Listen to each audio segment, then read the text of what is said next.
Are you ready for Berserk chapter 182 to 186? Welcome to Manga Storian. This is the channel where we take some of your favorite manga and we give it a dramatic flair, allowing you to understand what happened in your favorite manga and allowing us to read it back to you and make some pretty awesome videos. Now in our last video for Berserk, Guts had returned to Godo's home with Casca to find Rickert speaking with Griffith. As the fury inside of Guts started to build up, Griffith said that he only came to see if he was truly free, to make sure that he had no regrets for what he has done.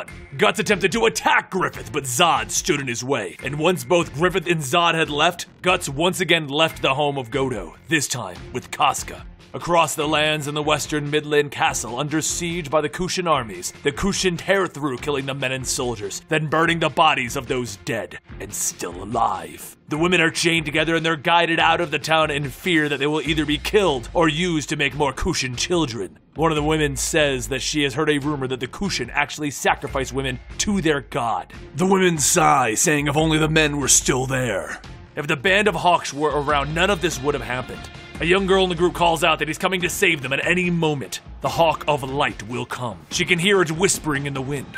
Elsewhere in the town, the Kushan general in charge of the attack sits, saying how their armies have taken out 6 of the enemy's forts, yet they cannot capture 1 man. He goes on saying how he's disgusted, and he asks how they can even call themselves warriors. Salat begins to explain how Griffith escaped on the back of Zod, and as he does, the general kicks Salat in the head. Salat remains unmoved by the kick, and the general goes on telling him, "You were once slaves, and to this in any regard is absurd." Without a word, Salat stands up and swings his arm forward at the general, stopping before his face can catch a bolt. As the tip of the bolt stops just before the general's mouth, Salat tells him that they have more pressing matters at hand. The two Tapasa with Salat quickly turn back to see the Midland soldiers who fired the bolt, and they brutally beat them to death. One soldier tries to run away, but before he can get far, one of Salat's bladed rings shoots by, and off comes the man's head. The general watches, asking, "How do you move so fast? How do you rip through steel with your bare hands?" Salat says that it's time for them to resume their search for the Hawks, and he begins to lead the Tapasa out. But suddenly Salat is stopped as his eyes widen. Before him is Griffith, as if he was radiating light, riding up on a white horse. The entire town falls silent seeing Griffith, and all Salat can do is stare. Griffith then calmly rides past Salat towards the general, and in a blink of an eye, a sword is stabbed through the general's eye. The general falls to his knees and then the ground, leaving everyone in awe at what they just saw. One of the Kushan soldiers tells the archers to take aim and fire, and as they release the arrows, Salat tells them all to wait. Just like a swarm, the arrows all shoot towards Griffith, but not one lands. Griffith does not move, and the soldiers ask how. Did he dodge all of those? One of the soldiers tells everyone that it was a fluke. Fire again! And as the soldiers pull back on their bows, everyone begins to hear something stampeding through the crowd. Before the soldiers can react, Zod rips through everyone, flinging body parts in every direction. The soldiers from before tell everyone that this man is of the Hawks. Kill him too. And as the Kushan soldiers arm themselves, Zod rides through, slicing through the entire crowd. While everyone watches Zod, a group of soldiers stand, all with a long lance through their heads, and then they all fall to their knees as it's removed. The knight walks through the crowd lifting his visor, telling them all that his name is Locus, and he has sought out this ground under the guidance of an oracle. He sees the Hawk of Light. Griffith asks if he shall join his sword with his, and Locus pulls down his visor again, telling him, gladly. Zod and Locus then turn back to the Kushan soldiers, killing everyone within reach, and the young girl from before bites onto the rope on her wrist, stating, "It's him! It's him! It's Griffith! The wind whispered and the world has begun to change!" The young girl stares amazed at Griffith's beauty, but before she can say a word to him, the two Tapasa jump past. The young girl shouts to Griffith to look out, but in a flash, they are both struck in the stomach and knocked to their knees. They ask what just happened, and then a small black thing starts to grow, telling the two of them that they are slow and stupid. Are they really the best that there is? The mask appears and the Tapasa say that it is Roxas. He's supposed to be exiled. Roxas looks towards Griffith, telling him that he is the Hawk of Light. He is beautiful, and one day he shall cut off his head and make it his own. Griffith looks at Roxas and smiles, and Roxas stutters. Roxas then says that until that day, he shall let no harm come to him. The two Tabasa attack like a floating mist, and Roxas weaves in and out of the two Bakaraka's attacks. Suddenly off in the distance, everyone can hear the sounds of the gate being destroyed, and then a giant man walks out. The man stands holding a large hammer and shield, wearing an armor that looks like a dragon. The Kushin shout that he is alone, they can take him, and the giant man holds out his shield, and through the shield's mouth it fires a blast, ripping through the crowd before him. As the fire stops, the giant man then takes his hammer and slices through the remaining soldiers standing in his way.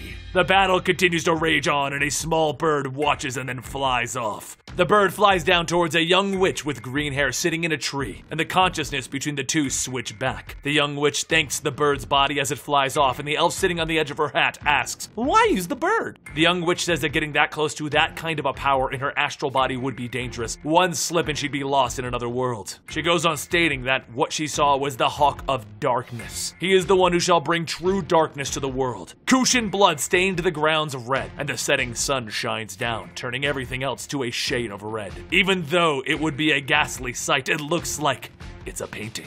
Elsewhere, as the night falls, Farnese and Serpico huddle by a fire in a destroyed house in an attempt to escape the snow around them. Serpico mentions that it's actually kind of nice not having anyone else with them and for them to finally be on their own. Farnese comments that everything he just said was nonsense. She's cold and hungry. Serpico asks if they just forgot about the Black Swordsman, and Farnese tells him that she has no such intention. She has no desire to go back and see that room again. Serpico remains quiet, and Farnese asks why doesn't he come closer to the fire, and he says that it's fine. He shall sit here just in case the Kushin army scouts come. As Serpico turns back, he remembers that it was snowing like this when him and Farnese first met. He was younger and poor, and he would get food for him and his mother when one day a group of kids beat him up to take his food. Serpico answered by beating back the one who hit him with a rock, and after taking back the food, he returned home where his mother was sickly, barely skin and bones. As Serpico would rub her back, his mother noticed the bruise from the child before and slapped him, telling him that he is of noble blood. He shouldn't lower himself to those beneath him. She went on telling him how one day his noble father will return and come for them, and until that day comes, he is to keep this locket.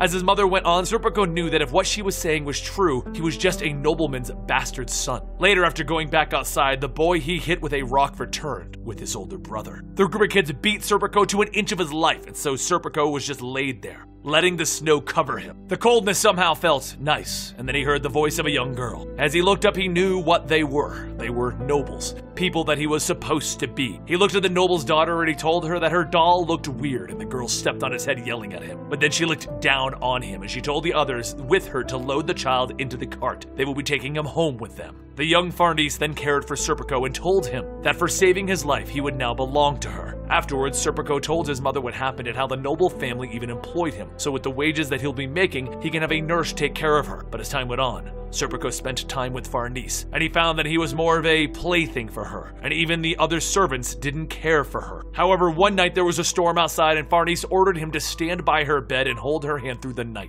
As the winds began to pick up, the lightning struck, and she demanded that Serpico do something to stop that lightning. He tried to say that there was nothing that he could do, but before he could finish, a branch came crashing through the window. Farnese jumped out of her bed and ran outside, but as Serpico followed, he found Farnese outside, dancing in the rain. It was like she was possessed, and as she spun around and destroyed the stone sculptures, she shouted that she could be a storm too. Time passed, and one day Serpico followed Farnese into the woods where he saw the bones of small animals scattered about. She placed a cage with a bird in it and said that the bird has not grown to love her, so she lit the cage on fire. She looked back smiling, saying that this was her crematory, where she burns all of the things that are bad. Serpico had heard from the other servants that Farnese liked fire, even to the point where she was the one who threw the torch into the burning heretics. And one day, Farnese's father, the master of the home, returned from a trip and saw Farnese holding the rabbit doll. He told her to throw it away. She has much newer toys to play with, and Farnese said yes, she will. Serpico remembered that some of the servants said how on one family trip, Farnese begged her father to buy that doll for her and that it meant a lot to her, so Farnese took the doll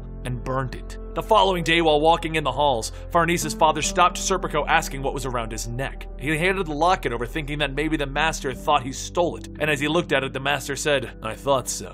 Inside the locket was a picture of his mother and father in their youth, and right now he was meeting his father, the noble that his mother spoke of, which would mean that Farnese was actually his half-sister. Farnese's father, who is now actually Serpico's father, explained that his 3 half-brothers were already fighting over who would succeed the family business, and he can't afford to let his presence be known. So as long as he keeps this all a secret, Serpico would be given a noble rank. Serpico accepted his father's conditions in hopes of continuing to live in the mansion. and his father told him that he had heard from the others that he had seen being with Farnese as a godsend. Would he like to continue watching over her? Years would begin to pass, and Farnese and Serpico grew up together, with Serpico never leaving Farnese's side. Through her teens, Farnese would attend parties and balls, having Serpico only dance with her to make the other men jealous. So much so that when the other men would speak ill, she would challenge them to a duel with Serpico fighting for her. Serpico would win these duels, but would often not put all of his effort into it, causing himself to get injured in the process. Farnese noticed this and then would whip him for holding back, even though Serpico would say that she was thinking too highly of him. One day as she whipped him, she looked at his scars and then bit down on his arm, drawing blood. As she licked the blood off of her lips, Serpico knew that in some warped fashion, Farnese saw the relationship between them as more than just master and servant. With the years going on, his sickly mother eventually passed,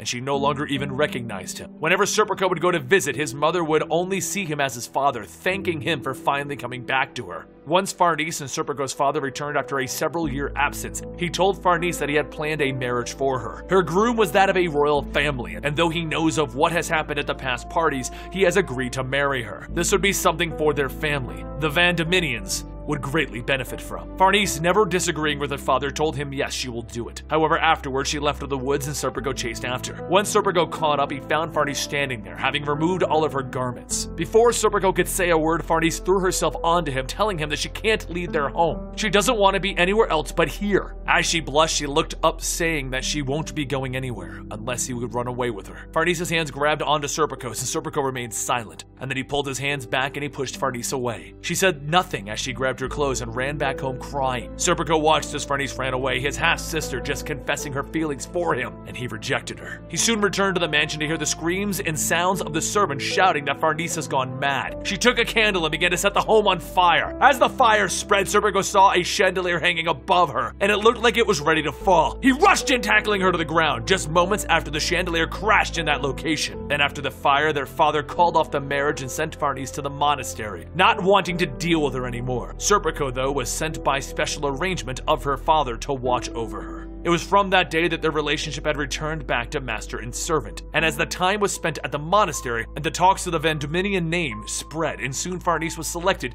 to lead the Knights of the Holy Iron Chain. The Holy Iron Chain had a tradition of being led by a female, and Farnese's family name had ensured her place. Farnese led the knights as they were sent to gather heretics and burn them at the stake, and she did so with unwavering faith in God. One night during the burning, Serpico noticed that Farnese looked like they all looked when they were children, and figured perhaps maybe she had finally found her place in the world. As time passed, he saw that the heretics that were being burned were more than just common folk who believed that wealth should be passed around, but poor common folk like he was. However, in fear of their status and power, the church would burn those people, not just them, but their entire families. Serpico, though, feeling sorry for those who were in his position, just stood and watched, until Serpico saw the last person that he expected to see at the stake, his mother. She hadn't passed. She had grown more and more sickly as time went on. He looked at her and he quietly called out, "Mother," to which Farnese overheard. His mind began to race, thinking of how and why she would even be up there, and then the priest started to ask if he really just said that his mother was up there. Answering, Farnese shouted, "Of course not. No member of the Holy Iron Chain could be tainted with heresy." As Serpico's mother saw him, she called out to him, still thinking that it was her long-lost lover finally returning to her. Serpico thought that he had prayed for her death so that he could finally free himself, and here she was standing before him. He watched as Farnese held out the torch, telling Serpico to light her. He looked back to see Farnese almost crying, telling him to show them proof that this woman is not his mother. He must swear it to her again, that she is his master, up until now, and from now on. He took the torch. Together he and Farnese set the fire. It had been 3 years since that day, and now they were both away from the maze that they both thought that they would be in forever. Now Farnese chases after the Black Swordsman as if he were a fire that could melt away all of the snow. And on that snow, all the two of them leave are their footprints moving closer to that flame. And that concludes Berserk Chapter 182 and 186. We finally learned a little bit more about Serpico. Don't forget to subscribe to the channel to get your Berserk every Friday. You can also get One Punch Man, Attack on Titan, Dead Man Wonderland, Bleach, and various other manga if you stick around. Don't forget we also are on Twitter at Mangastorian, and I'll see you next time right here.